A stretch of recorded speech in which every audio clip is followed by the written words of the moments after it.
you have that. It's the consultation response from the Head of Economic Development and Regeneration. Do you have that there? It's on page 13 of the document. It's a very difficult document to navigate your way around because I think there are some numerous pages in here which are unrelated, but I think hopefully the inspector's got a... This is the 21st of October 2015 version of the report, which... Oh, sorry. CD... 16th of September.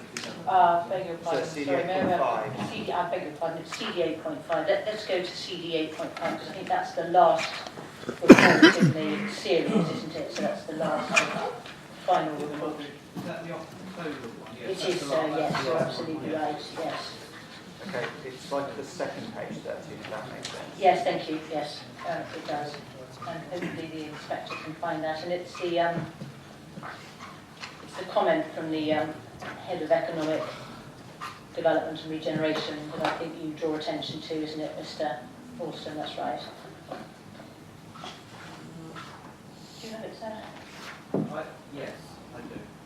I don't know if the comment is the same in all three. I think it is. It's pretty consistent. Yeah, I haven't seen any changes to it because I think it was a consultation response that was given at the start of the process, which I don't think was revisited during the iterations of the various reports. So this is under the heading consultation? That's correct, sir. Yes, you have that. I do, Thank you. And Mr. Alston, if we can then have a look at this, we can see it says Head of Economic Development and Regeneration. And this, of course, we need to remember is in connection with Building 2, isn't it? It's not the other three, it's Building 2. It says aware of business intention to relocate. So that was in-stroke precision, wasn't it? Stating arrangement with the existing units is not supporting their business and the units becoming increasingly obsolete and unfit for purpose. And that was their, I think, where their current operation is being undertaken. And then it goes on to say, generally, still limited demand for larger units, which require significant capital investment and are usually built out by developer only when agreement is in place for the occupier to lease purchase the completed scheme. So, I mean, I take from that, Mr. Alston, that what the Head of Economic Development and Regeneration was saying is that there's limited demand for larger units, and that's right, isn't it? Yeah, I agree with that. Limited, but not nil. And I can add that since in-stroke precision fell away and secured alternative premises over in the adjacent district in Sandwich, I'm told that 2 other firms have proactively expressed an interest in taking and occupying the building. This includes a waste management company looking for basics vehicles and a company that prepares ready meals. Again, they've been turned away due to the planning position of those buildings. Well, Mr. Alston, I think that's, that evidence has been given, I think, for the first time, hasn't it, just now? And you don't produce any written evidence to explain what the nature of these businesses are, when they would want to go into occupation, or what they want to use the business, the buildings for, do you? That's correct. Or whether they were aware that the land is going to be promoted, subject to a promoted DCO, where they might have to give up their occupation at the end of December 2018. That's correct. So they are, to reiterate my previous point, we don't have certainty that an application for DCO is going to be submitted. No, but prospective purchasers would have to be, or leaseholders would have to be told that that is what is currently planned, wouldn't they, as we've agreed? Yes, I think that's absolutely reasonable, and any fair, responsible landowner or landlord would do that. And you then come on at page 37 of your evidence. Coming back, please.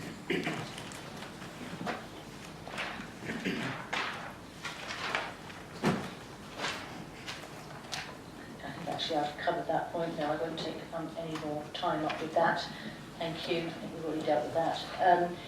The next point I'd like your help with is Ms. Shembry's rebuttal evidence, her Appendix 1 and 2, and if you can take that out, please.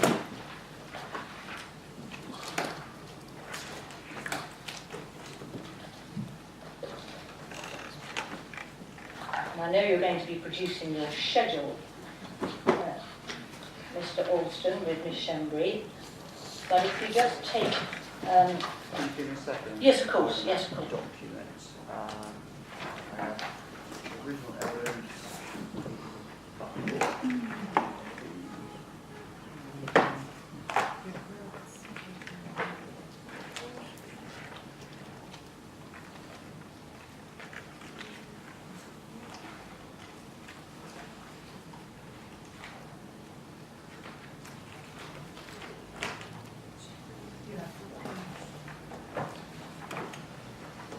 Apologies.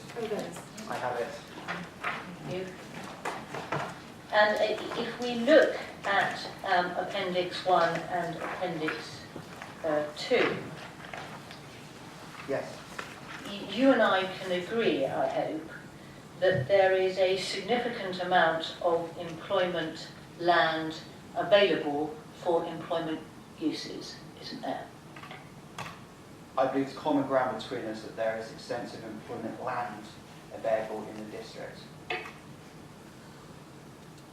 So much so that I think, as I understand it through the emerging local plan, that 30 hectares of employment land are going to be put over to housing because it's regarded as not being needed. That's right, isn't it?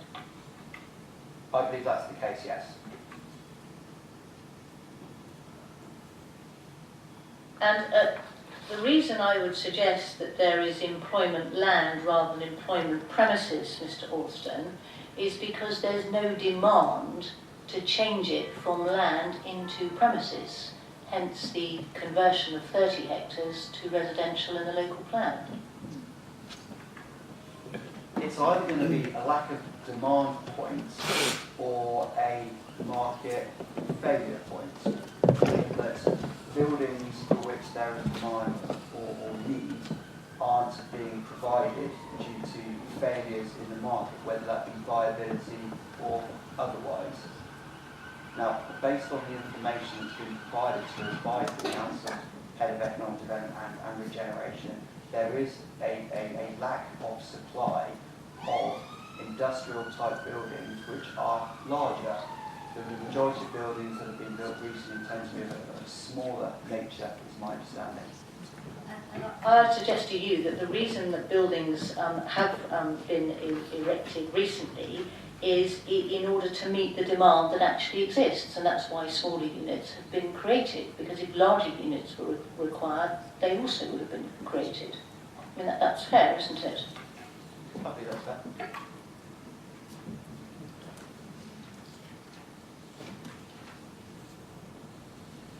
And then paragraph 6.44 of your evidence, please. Page 37.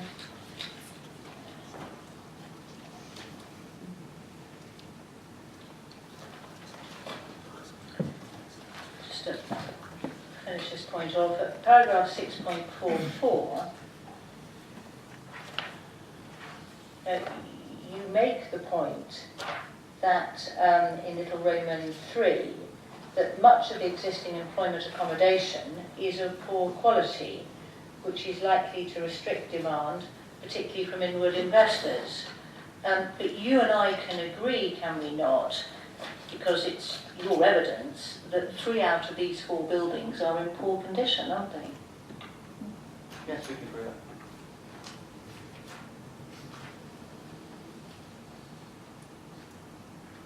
And then the last point I'd like your help with is this, please. Can we go back to the report to committee in relation to these buildings 1, 3 and 4 in February 2016, and you'll find that in CD 9.1.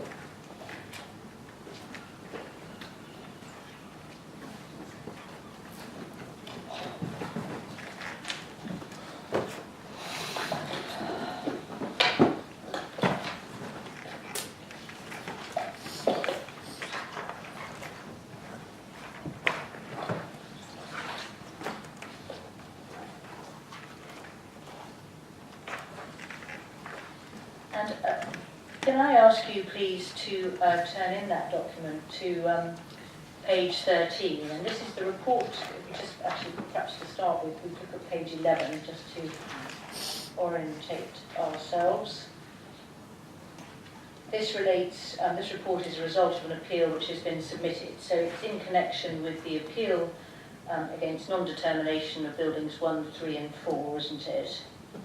Yes. Yeah, and it's 4.2 I'm interested in. You were obviously instructed by this time, weren't you? Because this is February 2016, and you tell us in your evidence that you were instructed in 2015. That's right, isn't it? And if we look at paragraph 4.2, we can see it's dealing with the 3 planning applications, and then if we pick it up at the second sentence, it says these applications were not reported to members within the statutory time period, as officers were awaiting further justification to understand the particular need to reuse these buildings for the specific operators. Because obviously building 2 was taken to committee because there was a specific occupier with a specific need. So officers, as I understand it, had sought additional information as to what the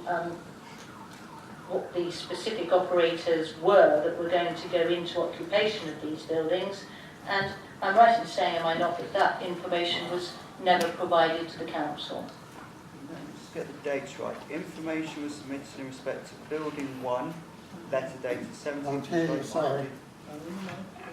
Letter was submitted in respect to Building 1, dated 17th of July 2015 from X-Wind, regarding their aspirations for the site, that's CD 1.3. A letter was provided from Powermain Limited on 20th of July 15 in respect to Building 4, that's CD 4.3, and CD 2.4 is a statement from Instro Precision in respect to Building 2. So I'm not too sure. I would think that these dates do tally. This meeting, 17th of Feb 16. Yes, so I believe those letters that are in your core documents address that point.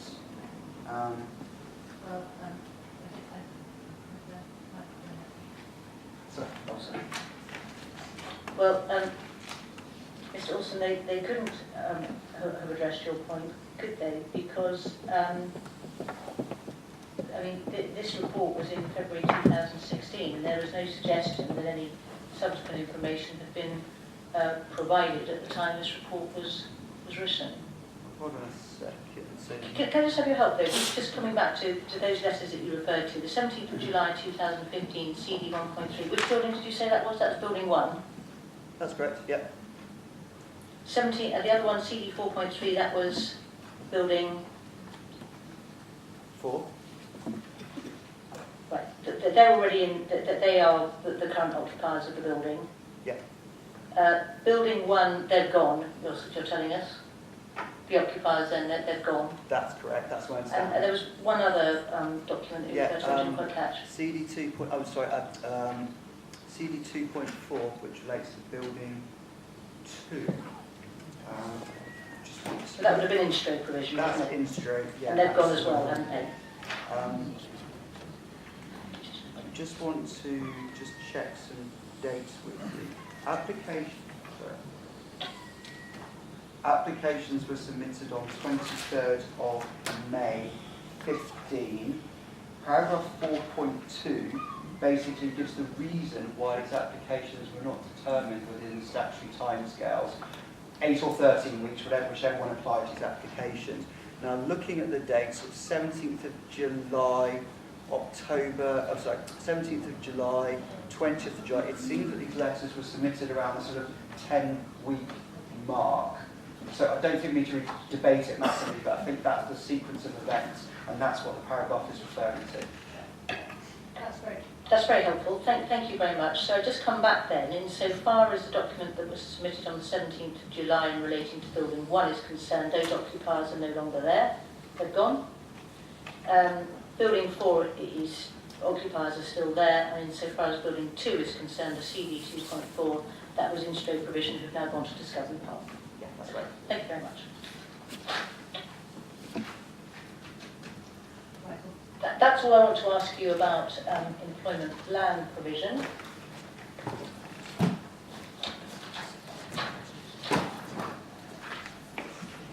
And I just want to now just finally deal with the issue of whether the proposals would compromise future use of the airport.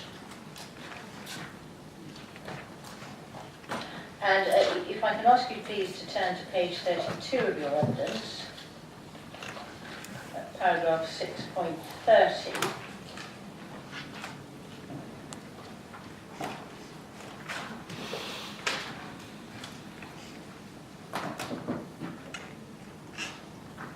Yeah, sorry, 6.31. Sorry, I beg your pardon, I've given you the wrong reference. 6.31. You say that if successful compulsory acquisition of the airport site would enable vacant possession of the whole site to be secured. And the use of your language there is quite careful, I'm sure, Mr. Alston, because all that the compulsory purchase order does is that it enables the acquisition of the land to be secured. And inevitably, there is a time period over which it was necessary for those that are the beneficiaries of the CPO effectively to ensure that they end up with a vacant site by clearing occupiers from it. And that's the way it works, isn't it? And can you and I agree that the purpose that the government introduced the Planning Act and the development and the DCO process was essentially to ensure the fast-tracking of proposals which are considered to be nationally significant in order to quicken up the process and to provide certainty. That was the whole purpose of that introduction of that process, wasn't it? Yes, it's all about efficiency. And certainty as well, isn't it? Yep, I can agree with that. And insofar as the confirmation of a DCO does not provide a vacant site, it inevitably, doesn't it, introduces a question mark, firstly over the timing as to when one is actually going to secure vacant possession, doesn't it? It does. And over the certainty as to when one will in fact be able to secure vacant possession.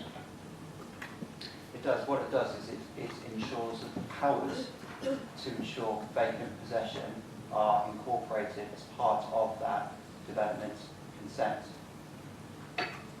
Yes, we don't dispute that. But insofar as the buildings that you are looking to obtain a change of use for, and which you're saying are going to be occupied, that's the aircraft hangar, the two warehouse buildings, and essentially an equine quarantine building, which are going to be needed, as you've heard from Ms. Shembry, at least in the first instance, for storage, if nothing else, in terms of progressing the reuse of the airport. And that won't be able to be done until those occupiers have gone, will it? I dispute the use of the word needed. I anticipate there are reasonable alternatives to having the need to use these buildings. As we've already discussed, these are very basic buildings, watertight, weathertight and securable. Nonetheless, I cannot see how these are essential buildings in order to bring forward a future airport use on this site. So if those buildings are being occupied by other individuals and are not available for use, where else on the airport site are you saying that the facilities and the construction and all that sort of thing can be stored? Where else is there? There's 300 hectares of land upon which alternative buildings can be erected. So we're into alternative buildings then, right? Thank you. And as I understand it, in the conditions that you are seeking to impose on these, certainly I think it's building 1 and building 4, sorry, beg your pardon, it's building 1 and building 3, you're seeking the ability to subdivide those premises down to units of about 350 square metres, is that right? That's what your clients are seeking. Are we referring to the conditions set out in the Statement of Common Ground? Yes. Just to clarify. Conditions where you're... Okay. That is a condition that's been requested by the local authority to prevent the landowner from subdividing the buildings into smaller units. It is not a condition that the landowner, I'll rephrase this, the landowner does not intend to subdivide the buildings. The local authority has requested a condition to prevent us from doing so into very small units. So we are happy to accept a condition that says no subdivision, effectively. But I would think that would be a discussion for when we debate conditions later on in this process. Right, well, I'll leave that to that discussion then. Thank you very much. And as I understand it, you don't dispute the evidence put in by Ms. Shombury that certainly for the first 10 years of the River Oaks proposals, all these 4 buildings are needed for aviation use until the following phases of the airport come into being. You don't dispute that, do you? Yes, I do dispute that. The word need is something that I can't accept in the context that there would be reasonable alternatives to reusing these buildings in association with an aviation use. Also, that's in the context that vacant possession will be achieved for all of these buildings in the appropriate timescale after which the DCO is granted. But I think it's a safe assumption to make that vacant possession would certainly be achieved within the first 2 years, during which my understanding River Oak intends to spend preparing the site to reopen as an airport after a 2-year period. So what we're talking about is a potential reasonable alternative in the first couple of years. This is back into the new buildings on the remainder of the site point, is it? Yes, right, thank you. If necessary. But can you and I agree that in looking to relocate occupiers from the airport land, that one of the factors that will need to be taken into account is the personal circumstances of those individuals and the ability for them to be relocated and the timeframes within which that will be achievable? Yes. And of course, all those matters are avoided, aren't they, if policy EC4 is applied? Yes, that would be the case, but equally all the benefits of allowing the appeals to proceed would also be avoided. Well, we've already been through those. Thank you very much. Thank you very much, Mr. Alston. I'm sure we'll do that. That's the end of your examination.